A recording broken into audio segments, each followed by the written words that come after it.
यार अगर मैं आपसे एक सिंपल सा क्वेश्चन पूछूं कि आपकी फ़ोटोज़ कहाँ सेव होती है? Google photos, documents, Google drive, movies, Netflix, song, Spotify, email, Gmail. लेकिन कभी सोचा है कि ये सब डेटा एक्चुअली रखा कहाँ होता है? क्या गूगल के फ़ोन के अंदर, नेटफ्लिक्स के ऑफ़िस के कंप्यूटर में या किसी के लैपटॉप में? नहीं, ये सब चल रहा है एक टेक्नोलॉजी की वजह से जिसका नाम है क्लाउड कंप्यूटिंग।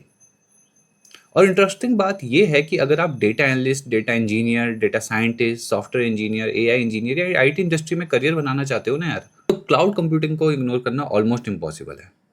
तो बिना किसी डीले के शुरू करते हैं। सबसे पहले तो ये समझेंगे यार पार्ट वन में कि क्लाउड कंप्यूटिंग क्या है। आप अच्छे से देखना, क्योंकि मैं हमेशा बोलता हूँ हाफ नॉलेज कभी काम नहीं आती, इसलिए लास्ट तक देखो तभी आपको क्लैरिटी आएगी। मान लीजिए आपके पास एक लैपटॉप है, उसमें 512 जीबी का स्टोरेज है। एक दिन वो फुल हो गया, अब आप क्या करोगे यार? ऑप्शन वन तो ये है कि नया हार्ड डिस्क खरीद लो, या ऑप्शन टू है कि लैपटॉप को ही अपग्रेड अपग्रेड कर लो। लेकिन अगर मैं कहूँ कि स्टोरेज खरीदने की ज़रूरत नहीं है, इंटरनेट के थ्रू जितनी स्टोरेज चाहिए आपको मिल सकती है, और जितना यूज़ करोगे सिर्फ उतने का ही पैसा भी देना पड़ेगा, है ना? क्योंकि अगर हम हार्ड डिस्क खरीद भी लें हैवी, उतनी की हो सकता है आपको ज़रूरत ही ना हो। तो इसी गेम को हम क्या बोलते हैं? Cloud computing. जैसे storage, servers, database, networking, artificial intelligence, machine learning, software, security और बहुत कुछ। ये सब आपके पास फिजिकली नहीं होता, ये सब किसी और कंपनी के डेटा सेंटर में होता है, और इंटरनेट के थ्रू आप उसे एक्सेस करते हो। इसलिए इसको हम क्या बोलते हैं? Cloud computing. अब बात करते हैं पार्ट टू की, जहाँ पे हम समझेंगे कि क्लाउड का मतलब आसमान वाला क्लाउड नहीं है। बहुत लोग सोचते हैं क्लाउड का मतलब बादल है, और एक्चुअल में लगता है ये वर्ड भी कुछ वैसा है ना, इसलिए तो नहीं। क्लाउड एक सिंबल है। रियल में क्लाउड का मतलब होता है थाउजेंड्स या लाखों सर्वर्स जो दुनिया भर में अलग अलग लोकेशंस पे इंस्टॉल्ड हैं। इन्हें डेटा सेंटर्स कहते हैं वैसे हम। और ये डेटा सेंटर्स ऑपरेट करते हैं कंपनीज जैसे Amazon, Microsoft, Google, Oracle, IBM, Alibaba. इनके पास मिलियंस ऑफ सर्वर्स होते हैं, और आप इंटरनेट के थ्रू इन सर्वर्स को रेंट पर यूज़ कर रहे होते हो। है ना कितना इंटरेस्टिंग? अब बात करते हैं कि क्लाउड से पहले क्या होता था, क्योंकि ये तो अभी टेक्नोलॉजी आई है ना, पर ऐसी चीज़ें तो हुआ करती थी पहले भी थोड़ी बहुत रिलेटिवली। तो चलिए इमेजिन करते हैं आपने कंपनी स्टार्ट की, 100 एम्प्लॉयज़ हैं, वेबसाइट लॉन्च करनी है, क्लाउड नहीं है, तो क्या करना पड़ेगा? ऑफिस में सर्वर रूम बनाना पड़ेगा, एसी लगाना पड़ेगा, power backup, generator, internet connection, networking, hardware engineer, maintenance, security. समझ रहे हो आप कितना डिफिकल्ट था पहले? और अगर वेबसाइट पर अचानक ट्रैफिक आ गया तो नए सर्वर्स खरीदने पड़ेंगे, और अगर ट्रैफिक कम हो गया तो सर्वर खाली पड़े रहेंगे, पैसा वेस्ट। इसी प्रॉब्लम को सॉल्व करता है क्लाउड। अब कंपनी को कुछ भी खरीदना नहीं पड़ता, सिर्फ ऑनलाइन सर्वर रेंट पर ले लो, 5 मिनट में रेडी। ट्रैफिक बढ़ा और सर्वर ऐड कर लो, ट्रैफिक कम सर्वर रिमूव कर दो, जितना यूज़ उतना पेमेंट। है ना कितनी बेस्ट चीज़? अब बात करते हैं कुछ रियल लाइफ एग्जांपल की, जैसे Google Drive, storage on cloud, Netflix, movies cloud server से स्ट्रीम होती है, स्पॉटिफाई सॉन्ग्स क्लाउड से ही आते हैं, इंस्टाग्राम फोटोज़ क्लाउड में स्टोर हो रही हैं, व्हाट्सएप बैकअप गूगल ड्राइव या iCloud, Amazon shopping cloud, Swiggy cloud, Zomato cloud, UPI payments cloud, Google map cloud. Basically आज आप दिन भर में जितनी भी ऐप्स यूज़ करते हो ना यार, वो सब के सब क्लाउड यूज़ करती हैं। देख रहे हो? तो अब बात करते हैं क्लाउड कंप्यूटिंग के टाइप्स के बारे में।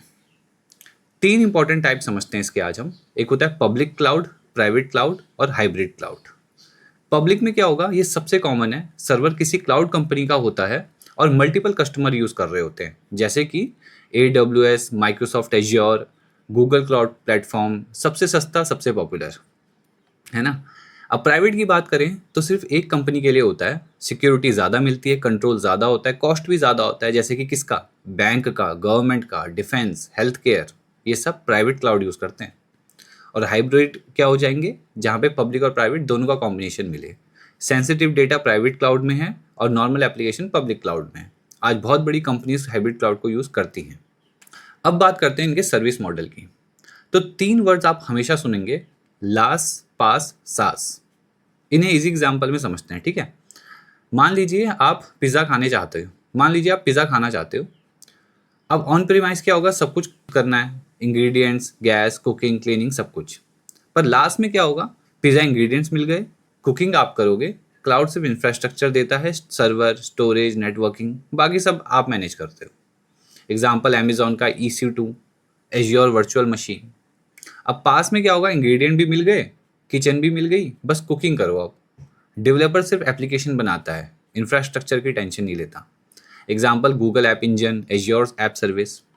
अब सास में क्या होगा, रेडीमेड पिज़्ज़ा है, ठीक है, सिर्फ ऑर्डर करो और खा लो।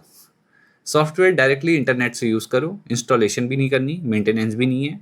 एग्जाम्पल अगर मैं बोलूँ तो जैसे कि Gmail, Zoom, Canva, Google Doc, Microsoft 365, Salesforce, ये सब क्या है, सास। ठीक है, अब हम बात करते हैं जरा टॉप क्लाउड प्रोवाइडर्स की। तो 3 नाम हमेशा याद रखना।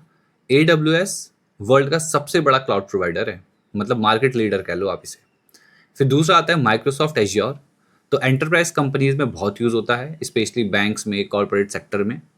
और Google cloud platform data analytics, machine learning, artificial intelligence, big query, ये सब के लिए फेमस है ना। और आप नोट्स बनाते हुए चलना जितनी मैं चीज़ें बता रहा हूँ, क्योंकि बहुत डिटेलिंग में हम बात कर रहे हैं इस वीडियो में।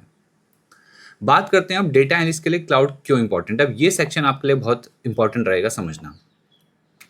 तो सबसे इंपॉर्टेंट क्वेश्चन ये है कि डेटा एनालिस्ट को क्लाउड क्यों सीखना चाहिए, क्योंकि कंपनीज का डेटा लैपटॉप में नहीं होता, क्लाउड में होता है गाइस। आज के टाइम पर आपको मिल सकता है Google big query, AWS redshift, azure synapse, Snowflake, Databricks, ये सब क्लाउड प्लेटफॉर्म्स पे ही रन करते हैं। अगर आप SQL सिर्फ लैपटॉप पर सीख रहे हो ना, तो रियल कंपनी इन्वायरमेंट अलग होगा। क्लाउड का बेसिक नॉलेज आपको इंडस्ट्री रेडी बनाता है। ठीक है, अब बात करते हैं एडवांटेज इसकी कि क्लाउड के क्या बेनिफिट्स हैं। एक तो no hardware purchase, pay as you go, high security, automatic backup, high availability, easy collaboration, scalability, fast deployment, global access, disaster recovery. इसी वजह से दुनिया भर की कंपनीज क्लाउड अडॉप्ट कर रही है। आप देख सकते हो कितने n नंबर ऑफ बेनिफिट्स, और हर बेनिफिट अपने आप में एक बहुत बड़ी प्रॉब्लम को सॉल्व कर रहा है। ये ऐसा कोई छोटा मोटा बेनिफिट नहीं है। अब बात करते हैं इनके क्या डिसएडवांटेज रह सकते हैं फिर, अगर सारी अच्छी चीज़ें ही हैं तो। देखो यार, हर टेक्नोलॉजी का कुछ ना कुछ ड्रॉबैक तो होता ही है मोस्टली, है ना। जैसे इंटरनेट डिपेंडेंसी है, वेंडर लॉक इन हो जा रहे हैं, मंथली बिलिंग आएगी, डेटा प्राइवेसी कंसर्न्स होंगे, लर्निंग कर्व है। लेकिन बेनिफिट्स ड्रॉबैक से काफ़ी ज़्यादा हैं, ये अच्छी बात है, समझ रहे हो। अब इसका रोड मैप भी समझ लेते हैं, क्योंकि बहुत बार आप लोग ट्राई करोगे इस वीडियो के बाद, हो सकता है इसका रोड मैप देखने की। तो क्या है, सबसे पहले स्टेप 1 तो ये करेंगे हम, कंप्यूटर के बेसिक्स पता होने चाहिए। स्टेप 2 में हमको नेटवर्किंग के बेसिक्स पता होने चाहिए। स्टेप 3 में हम काम कर रहे होंगे लाइनेक्स के ऊपर। 4th में क्लाउड फंडामेंटल समझेंगे। 5th में AWS या एज्योर या गूगल क्लाउड, किसी भी एक को आप चूज कर सकते हो, ठीक है। फिर हम काम करेंगे स्टोरेज के ऊपर, फिर वर्चुअल मशीन्स, नेटवर्किंग, डेटाबेसेस, ये सारी चीज़ें एक साथ हो रही होंगी। फिर स्टेप 7 पे हम चले जाएंगे प्रोजेक्ट्स के ऊपर सीधा, जो कि हमको रियल लाइफ इंसाइट्स देंगे। स्टेप 8 हो जाएगा, कुछ सर्टिफिकेशन भी लेंगे कि हाँ भाई कहीं से आप इस चीज़ की एक वैलिडिटी ले पाओ। फिर हम रिज्यूम पे काम करेंगे और फिर इंटरव्यू की प्रिपरेशन चालू हो जाएगी। और इसी सब के बीच में मैं आपको एक चीज़ बोल दूं कि हर स्टेप में ना, स्टेप 1 से भी पहले स्टेप 0 अगर बोलूँ तो अपने कम्युनिकेशन पे काम करना शुरू कर देना। क्योंकि बहुत से लोग क्या करते हैं, वो हर चीज़ की टेक्निकलिटीज़ में चले जाते हैं, काम कर रहे होते हैं, बट उनको इंग्लिश बोलने में दिक्कत है, उनको प्रेजेंट करने में दिक्कत है। तो हर फील्ड के लिए मैं ये चीज़ बोलता हूँ, और मैं इवन अपने चैनल पे और इसकी प्रैक्टिस भी करवाता हूँ। तो नीचे ईमेल आईडी होगी डिस्क्रिप्शन में, आप वहाँ से मुझे मेल कर सकते हैं और क्लासेस ज्वाइन कीजिए जल्दी से जल्दी। इवन कल ही के क्लास में मेरे को एक स्टूडेंट ने बोला कि उनका एक कोई इंटर्नशिप का इंटरव्यू था और बहुत अच्छे से क्लियर हो गया, और खुद वो इस बात को कह रहे थे कि मैंने प्रोग्राम ज्वाइन किया तो सच में मेरा एक बहुत अच्छा डिसीजन था। जस्ट 2 हफ्ते हो रखे थे उनको ज्वाइन किए हुए, और वो अच्छे से इंग्लिश बोल पा रहे हैं। तो यही गेम है कम्युनिकेशन प्रोग्राम का, ठीक है। और बहुत सारे यूट्यूब में टेस्टिमोनियल भी हैं जो मैंने अपने चैनल पे डाले हैं, आप वो भी देख सकते हैं। तो गाइज, आई होप आपको वीडियो इंटरेस्टिंग लगी होगी, क्लैरिटी आई होगी इस टॉपिक के बारे में। अगर आई हो तो वीडियो को प्लीज़ लाइक करना, चैनल पे नए हो तो सब्सक्राइब करना ऐसे इंटरेस्टिंग वीडियोज़ के लिए। और इवन आप अपना कोई क्वेरी है तो वो मेंशन कर सकते हैं, बिकॉज मैं आपकी क्वेरी पिक करके, अब मेरे टच में डेटा इंजीनियर्स भी हैं, डेटा एनालिस्ट भी हैं, डेटा साइंटिस्ट भी हैं जो कि ऑलरेडी वर्किंग है। तो मैं आपकी क्वेरीज को उनके साथ डिस्कस करके इवन हम जूम मीटिंग में यहाँ पे उसको पब्लिश करेंगे। तो इसलिए आप अपने अच्छे अच्छे क्वेश्चंस बनाइए, डाउट्स बनाइए और कमेंट्स में लिखिए। Thank you so much for watching, bye.